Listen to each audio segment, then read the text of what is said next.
इस संसार में केवल एक ही चीज़ संभव है, जो भी है ना स्थायी नहीं है। मतलब कहने का जैसे दुख है आपके जीवन में हो सकता है बहुत बड़ी कोई प्रॉब्लम हो, एंजाइटी हो, आप डिप्रेशन फील कर रहे हो, कितनी बड़ी प्रॉब्लम्स हो, लेकिन वो स्थायी नहीं है। ओके, और वो परमानेंट नहीं है। आपकी कोई भी प्रॉब्लम, कोई भी स्थिति आपकी परमानेंट नहीं है। चाहे अगर आप सुखी भी हो तो सुख भी परमानेंट नहीं है, वो भी बदलेगा।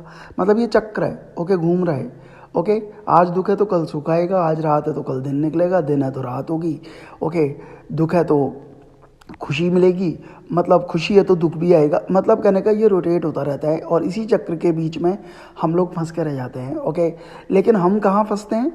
मतलब जो हो रहा है वो तो हो ही रहा है। जैसे दुख है हमारे जीवन में तो दुख आ रहा है, इसमें नहीं फंस रहे हैं हम। दुख सुख में हम फंस जाते हैं स्थायी समझने में, मतलब किसी भी चीज़ को परमानेंट समझने में, स्टेबल समझने में। कि अगर हमारे जीवन में दुख आ गया ना तो हम ये समझ लेते हैं कि अब ये दुख कभी जाएंगे नहीं, मतलब ऐसा थॉट ही बैठ जाएगा। अगर आपको लग जाए कि जैसे कोई दुख आया है, वो थोड़ी देर के लिए है, 4-5 दिन बाद, 20 साल, वो आई एम सॉरी 20 दिन बाद, ओके, 1 महीने बाद चला जाएगा। अगर आपके दिमाग में ये थॉट आ जाए तो आप उसको काट दोगे, लेकिन आप काटते नहीं हो, बल्कि और एंग्जाइटी फील करते हो, और ज़्यादा डिप्रेशन में आए थे। क्यों? क्योंकि ना आपके दिमाग में ये बैठ जाता है कि ये दुख अब कभी जाना नहीं है, जबकि वो जाने के लिए ही आया है। कोई चीज़ जब ऐसी नहीं है आपके पास जो जाने के लिए ना आई हो। इंसान भी इस प्लेनेट पे आया है तो वो भी जाने के लिए ही आया है।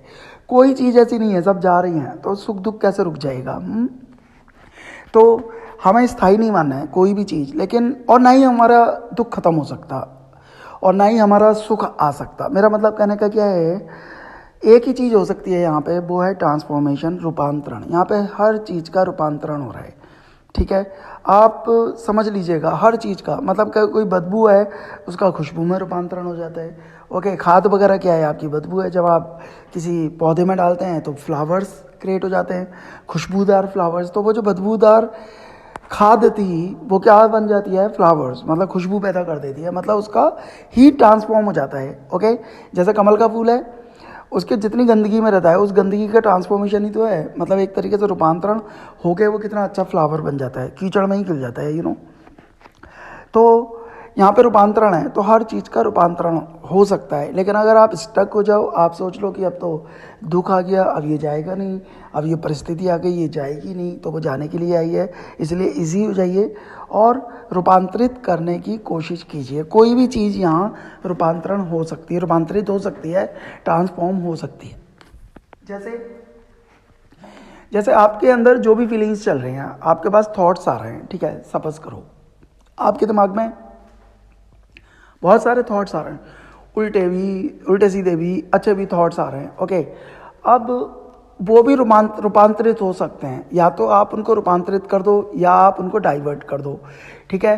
तो मैं तो यही कहूँगा, जैसे लोग कहते हैं ना कि डाइवर्ट करना सीखो, इग्नोर करना सीखो। जैसे आपने सुना होगा, कुछ कहते हैं कि कुछ लोगों को इग्नोर करके ही जीवन चलता है। मतलब कहने का इग्नोर करो, अवॉइड कर दो, कुछ चीज़ों को एक्सेप्ट कर लो, कुछ चीज़ों को अवॉइड कर लो। लेकिन आप याद रखना, जिन चीज़ों को आप अवॉइड कर रहे हो, जिन चीज़ों को आप इग्नोर कर रहे हो ना, वो पीछा नहीं छोड़ने वाली। उस समय इग्नोर ही हम उसको करते हैं जो बनी हुई है। मतलब आज इग्नोर कर दिया, वो कल आएगी, आपके सामने आ जाएगी।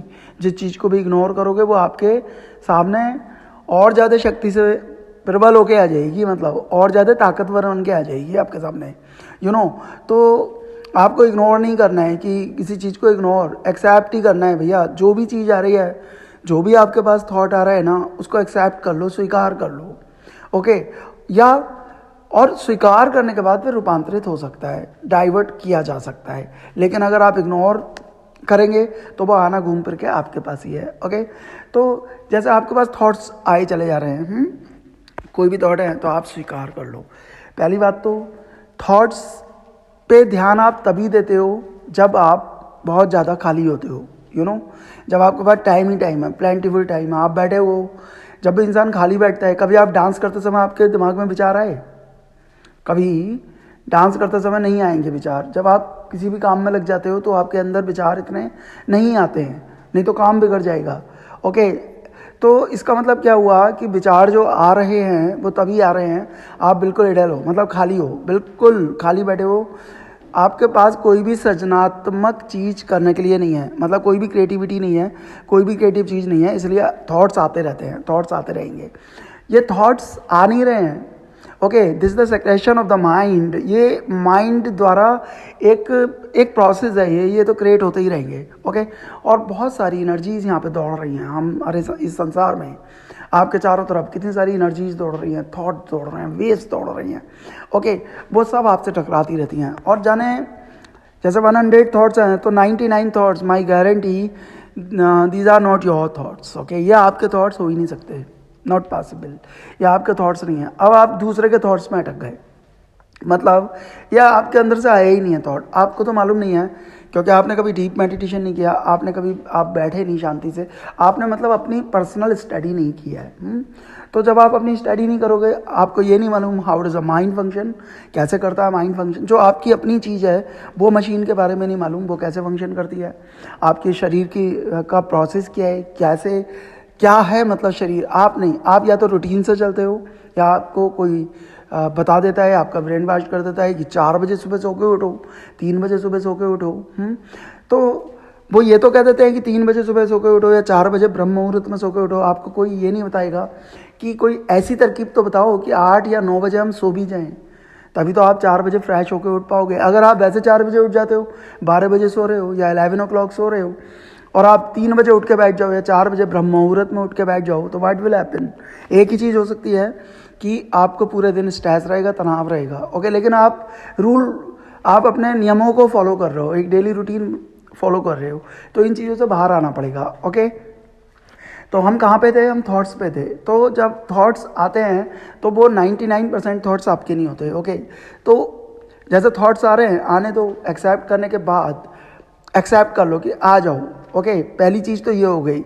या वो थॉट्स आपके नहीं है, आप अपने अंदर ऐसा विचार रखो मत, ये सच्चा विचार है, मतलब मैं रखने के लिए नहीं बोल रहा, ये सच्चाई है कि ये मेरे थॉट्स नहीं है। जैसे आया कहीं कोई भी थॉट आया, गंदा थॉट आया आपके दिमाग में, ज़्यादातर आप कितने विचलित हो जाते हो, किसी को मारने का थॉट आ जाए, कोई गंदा आ जाए, कोई वासना पूर्वक आ जाए, कोई भी थॉट आपके अंदर आए ना, तो आप बिल्कुल डिस्टर्ब हो जाते हो। ओह यार, मैं ऐसा कैसे सोच सकता हूँ? You are not thinking, you are the separated.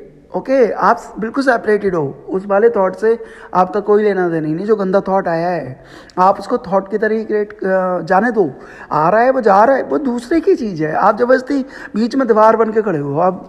Okay, highway है कोई, ओके, आपस में गाड़ियाँ भाग रही हैं, अब आप बीच में खड़े हो, गाड़ियाँ ही भाग रही हैं, उससे भी तेज स्पीड में थॉट्स भागते हैं और आप क्या करते हो?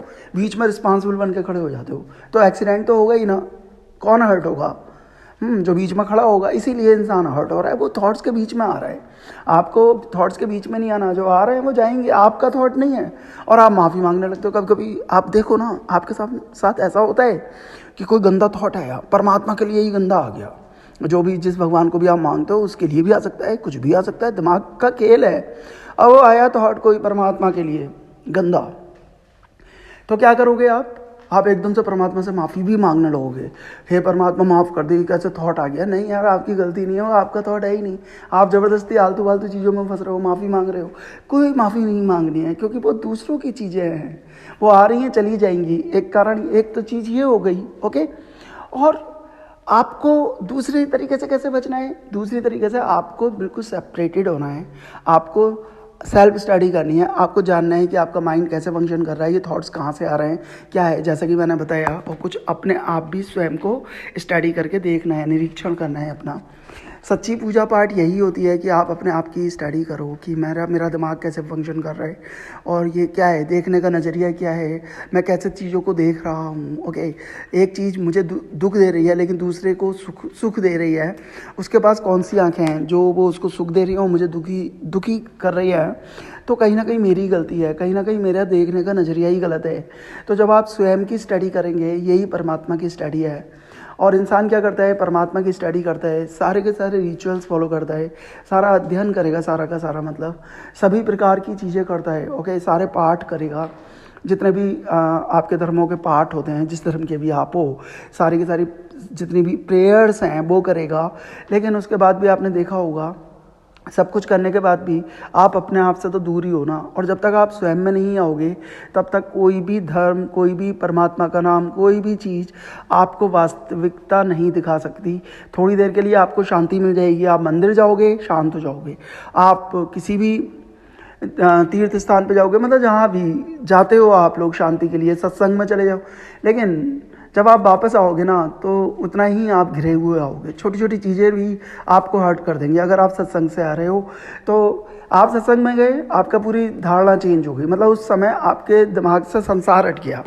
जो भी आप कथा पाठ सुन के आ रहे हो सत्संग में, जो भी सामने वाला प्रवचन जो दे रहे हैं, जो प्रीचर्स हैं, उन्होंने जो भी बताया, तो आप क्या करते हो उस समय आपके दिमाग से संसार हट जाता है। और जब संसार हट जाएगा तो आपको ऐसा लगेगा खाली खाली, और स्टोरीज़ आपके दिमाग में आ जाती हैं जो बड़ी पवित्र स्टोरीज़ हैं, जिनका कोई लेना देना कोई भी वास्तविक जीवन में नहीं है। ओके, तो आप वो सुन के आते हो, मतलब फैंटेसी में जीते हो, मतलब एक तरीके से कल्पना में जीना शुरू कर देते हो, काल्पनिक दुनिया बना लेते हो अपनी। ओके, अब आप आते हो, आप सोचते हो कि जो आपके घर वाले हैं वो भी वैसे ही होंगे, या जहाँ पे भी आप जा रहे हो अपने दोस्तों के पास, दोस्त वहीं जी रहे हैं, लेकिन थोड़ी देर के लिए आप कथा से आ गए, आपको लगेगा सभी बदल गया, दुनिया बिल्कुल वैसी की वैसी ही है। लेकिन आप जब आओगे ना तो आप कुछ और होगे, वो कुछ और, तो वो तो अपने पैटर्न जो उनका चल रहा है वो तो उसे वैसे ही बात करेंगे, तो आपको हर्ट होगा, आप कहोगे अरे ये ऐसे बात कर रहा है। तो यहाँ पे कन्फ्लिक्शन स्टार्ट हो जाता है, मतलब संघर्ष शुरू हो जाता है, तो ये संघर्ष चलता रहता है, लड़ाई चलती रहती है, फाइटिंग चलती रहती है। और किससे फाइट कर रहे हो? किसी दूसरे से नहीं कर रहे, स्वयं से फाइट कर रहे हो। फिर जब ये फाइट चलती है ना तो एक लड़ाई की ऐसी आदत बन जाती है, या तो आप अपने आप से फाइट करोगे, जैसे आप बचपन से क्या करते हुए आ रहे हो, आप अपने थॉट से, अभी तो देखो आप अपने विचारों से ज़्यादा लड़ रहे हो, कितना ही नॉन वायलेंट पर्सन है जो कभी लड़ाई नहीं करता, या कायर हो, भाई बहादुरी चाहिए, थोड़ा बहुत अन्याय के खिलाफ लड़ने के लिए भी तो बहादुरी चाहिए, या तो कायर है, कायरों ने भी अपने आप को शरीफ बोल दिया है कि हम शरीफ हैं। जितने भी सामाजिक लोग हैं, वो किसी का रेप भी हो जाएगा ना तो जाएंगे नहीं, किसी लड़की का रेप हो रहा होगा, उन्हें मालूम है रेप हो रहा है, वो अपना भागेंगे वहाँ से। अरे हम तो शरीफ लोग हैं। शरीफ नहीं भैया, आप कायर हो। ओके, ये क्रिश्चियन नहीं सिखाते हैं। ओके, चलिए इसकी बात नहीं कर रहा मैं, लेकिन हम लोग मुखौटे ओढ़ लेते हैं, ओके, शराफत के, कायरता को छुपाने के लिए। तो ऐसा नहीं बनना है। लेकिन लड़ाई तो चली रही है ना, किससे लड़ाई चल रही है आपकी? आपके विचारों से। याद रखना, लड़ाई करने की ना एक आदत बन जाती है। जो भी आप कर रहे हो, आप प्यार कर रहे हो, प्यार की आदत बन जाएगी। जो भी आप करते हो आपकी आदत बन जाती है। अब तक आपने लड़ाई की है, और लड़ाई किससे की है? विचारों से, तो लड़ने की आदत बन जाएगी। या तो आप विचारों से लड़ते रहोगे, कभी विचार नहीं आ रहे, या आप थोड़ा बाहर चले गए, लड़ने की आदत है। अब आप इंसानों से भी लड़ोगे। आप देखो, जो विचारों से लड़ते हैं वही अपने घर वालों से लड़ते हैं, जो अपने विचारों से लड़ते हैं वही सोसाइटी से लड़ते हैं। या तो विचार मिले, मतलब कोई ना कोई चीज़ मिले जिसके पीछे आप डंडा लेके भागो। आपकी आदत बन गई। अब आप विचारों को डंडे से मारोगे, जिसका कोई हल नहीं हो सकता, वो तो इतने सूक्ष्म है, आपकी ना पूरी एनर्जी ले जाएंगे। ओके, लेकिन उनका कुछ भी नहीं हो सकता है यार। और आप ऐसे ही कर रहे हो, क्या दे रहे हो? अपनी एनर्जी देते हो अपने विचारों को। और विचारों का फूड क्या है? आपकी ऊर्जा खा रहे हैं दिन रात। वही तो एनर्जी वेम्पायर्स हैं। आप दूसरे को मानते हो एनर्जी वेम्पायर्स, इस टाइप के एनर्जी वेम्पायर्स होते हैं, ओके, जो आपकी ऊर्जा को सक करते हैं।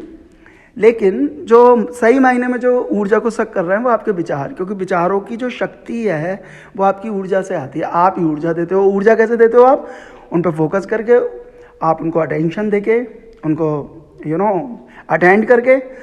ओके, जब आप अटेंड करते हो ना अपने विचारों को, मतलब आपने ऊर्जा देनी शुरू कर दी। मतलब जहाँ भी फोकस करते हो आपकी ऊर्जा बहती है ना, उसके पीछे पीछे, फोकस के साथ साथ आपकी ऊर्जा चलती है पीछे पीछे। तो आप जहाँ फोकस दे रहे हो, अब आप विचारों को फोकस दे रहे हो, उन्हें बड़ा कर रहे हो, उन्हें ऊर्जा दे रहे हो, वो ताकतवर हो जाते हैं, आप बिल्कुल डाउन हो जाते हो। फिर आप कहते हो विचार मेरे ऊपर हावी हो गए। भैया ये तो यही हुआ ना। जैसे पाकिस्तान ने क्या किया? आतंकवादियों को पाला। ओके, यही तो हुआ ना हमारे यहाँ पे कश्मीर में, जो उन्होंने अभी निहत्थे लोगों को, बेकसूर लोगों को मारा। तो क्या किया उन्होंने? पहले तो आतंकवादियों को क्रिएट किया, उन्होंने पाला। ओके, वो तो हार्मफुल होंगे ही ना, वो तो हर एक के लिए होंगे, पाकिस्तानियों के लिए भी होंगे। ओके, उन्हें भी मार रहे हैं वो लोग। तो ऐसे ही है विचार, आप समझो। तो पाल कौन रहा है उन विचारों को? सबसे बड़े आतंकवादी तो विचार ही है ना। ये आतंकवाद भी तो विचार है। तो पाल कौन रहा है? आप अपने विचारों को पाल रहे हो, उसके बाद वो हैवी हो जाएंगे, हावी हो जाएंगे। जो कंट्री पालेगी वो उसे ही डिस्ट्रॉय करेंगे, उसे ही पहले कष्ट पहुंचाएंगे। समझ में आ रहा है ना? तो इसी प्रकार से आपके विचार हैं, विचारों को शक्ति देते हो आप, आपने दे दी विचारों को शक्ति, उन्हें ताकतवर बना दिया, और फिर कहते हो अरे हम तो दुर्बल हो गए, ये विचार हमें खाए जा रहे हैं, विचार हमें ओवर शेड आउट किए हुए हैं, हम पे हावी हो गए। भैया कोई विचार की इतनी ताकत नहीं जो हावी हो जाए, हावी आप कर रहे हो उन्हें, आप ही कर रहे हो। तो आप विचारों को शक्ति देना बंद कर दो, ऊर्जा देना बंद कर दो, तो वो उनकी कोई वैल्यू नहीं है जो आप पे हावी हो जाएं। उनकी क्या कोई भी नहीं हो सकता, और कोई आप पे हावी है भी नहीं। इस समय जैसे आप मुझे अगर सुन रहे हो सपोज, तो आप अकेले हो ना इस समय, कोई आपके चारों तरफ नहीं है। ऐसा भी एक आध होगा अगर, तो भी कोई बात नहीं, लेकिन तो भी आपको कोई अटैक कर रहा है, कोई ना कोई स्ट्रेस दे रहा है। वो इंसान नहीं होगा आपके सामने, उसका विचार ही होगा। आपको विचार ही मारते हैं, आपको विचार ही डाउन करते हैं। किसी इंसान की ज़रूरत नहीं, वो तो अमेरिका बैठा होगा या किसी और सिटी में बैठा होगा, लेकिन उसका विचार आपको यहाँ पे मार रहा है, जहाँ भी आप हो। तो हर चीज़ यहाँ पे विचार है, और हम इंसानों को ब्लेम करते रहते हैं कि इंसान भी आपके पास अपनी अपसेंस में विचार बन के आता है, और आप सत्य मान लेते हो विचार को। तो विचारों को सत्य मत मानो, उन्हें शक्ति मत दो। तो आप देखोगे कि आपका कोई दुश्मन नहीं रहा, ज़्यादातर दुश्मनी खत्म हो गई, ज़्यादातर आपकी फाइटिंग खत्म हो गई। ओके, तो यहाँ पे सुख दुख कुछ भी नहीं है, केवल रूपांतरण है, या आपका देखने का नज़रिया है, या how do we attend them, हम उन्हें कैसे अटेंड करते हैं। ओके, हम कैसे उन्हें ट्रीट करते हैं, सब हमारे ट्रीटमेंट के ऊपर है। जितने भी दुख आते हैं आप उनको ऐसे अटेंड करते हैं। देखिए, जिससे आप प्यार करते हो आप उसका ज़्यादा नाम लेते हो ना। लैला का नाम मजनू लेता था ना, लैला लैला करता रहता था मजनू, तो और आप भी अपने बिलव्ड का नाम लेते होगे, जो भी आपके लवर है या आपका बॉयफ्रेंड गर्लफ्रेंड, उसके ज़्यादा नाम लिए जाते हैं, क्योंकि आप प्यार करते हो ना, तो उसी का ज़्यादातर नाम लोगे। जिससे प्यार करते हो ना उसका ही नाम लेते रहोगे। ओके, तो लेकिन आप अपना दुख का भी तो नाम लेते रहते हो ना, दुखों को बांटते रहते हो, दुखों को हर समय अटेंड करते रहते हो। तो इसका मतलब कहीं ना कहीं आपको प्यार हो गया है, और जिससे प्यार हो जाता है ना वो पीछा नहीं छोड़ने वाला।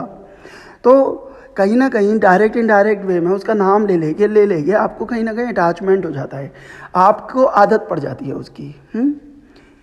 आदत पड़ जाती है, विचारों की आदत पड़ जाती है, उसका नाम लेने की, बुराई की, सुख दुख जो भी आपके पास है, मतलब जिसकी भी आप चर्चा करोगे वही चीज़ बढ़ जाती है आपके पास। तो आप दुखों की चर्चा ज़्यादा कर रहे हो। ओके, आप कभी कहते हो कि आपके अकाउंट में कितने पैसे आ गए, आज 1 लाख आ गए, आज 1000 आ गया, जो भी है आपके अकाउंट में आया, आप किसी को बताते हो? सच बात नहीं। लेकिन अगर अकाउंट से सॉरी टू से 500 रुपये भी डिडक्ट हो जाए ना, पूरी सोसाइटी में बताओगे आज मेरे साथ चीटिंग कर ली किसी ने, साइबर क्राइम हो गया, ये हो गया, वो हो गया, 500 चले गए। लेकिन आप दुख को ही बांटोगे भैया। ऐसे आप रोज़मर्रा की ज़िंदगी में दुखों को बांट रहे हो। कोई रिश्तेदार फंस जाए आपके सामने, आप देखो माथा पकड़ के बैठ जाओगे उसके सामने, अपने दुखों को बताने लगोगे। तो आप जिस चीज़ को बांटोगे ना वो ही आपके पास बढ़ चढ़ के हो जाती है। और यही रीज़न है कि दुख सुख जो भी है सब आप ही क्रिएट कर रहे हो, आपके ऊपर है। आप सुखों को बांटो तो सुख आएंगे, दुख को बांटो दुख आएंगे। जैसे ये होता है न्यूटन्स लॉ है ना, जब हम बॉल को मारते हैं दीवार पे, ओके, किसी वॉल पे हम बॉल को, गेंद को मारेंगे तो वो उतने उसके डबल वेग से हमारे पास आती है, बैक होती है। तो जो चीज़ हम दे रहे हैं ना, जो चीज़ हम बांट रहे हैं, जो चीज़ हम मार रहे हैं, वो हमारे पास ही आ रही है। मतलब what goes around comes around, जो भी हम देंगे वही घूम फिर के हमारे पास आएगा, चाहे दुख हो चाहे सुख हो। तो हम सुख क्यों नहीं देते, प्यार क्यों नहीं देते? ओके, तो वही हमारे पास आएगा। तो सब हमारे हाथ में ही है, दुखों को सुखों में कैसे कन्वर्ट किया जाए, ठीक है, तो हम कर सकते हैं। तो देखने का नज़रिया बदलना है, और जो मैंने प्रोसेस बताया है आपको, यही सच्ची भक्ति है, यही सच्ची पूजा है। पहले अपने आप से लड़ाई तो ख़त्म करें, तभी तो परमात्मा मिलेगा। अभी लड़ाई ख़त्म नहीं हुई और परमात्मा की रेस में लग जाते हो, इसीलिए परमात्मा दूर दूर होता है और आप पीछे भागते रहते हो, परमात्मा भागता जाता है। Okay, thank you so much. Hare Krishna.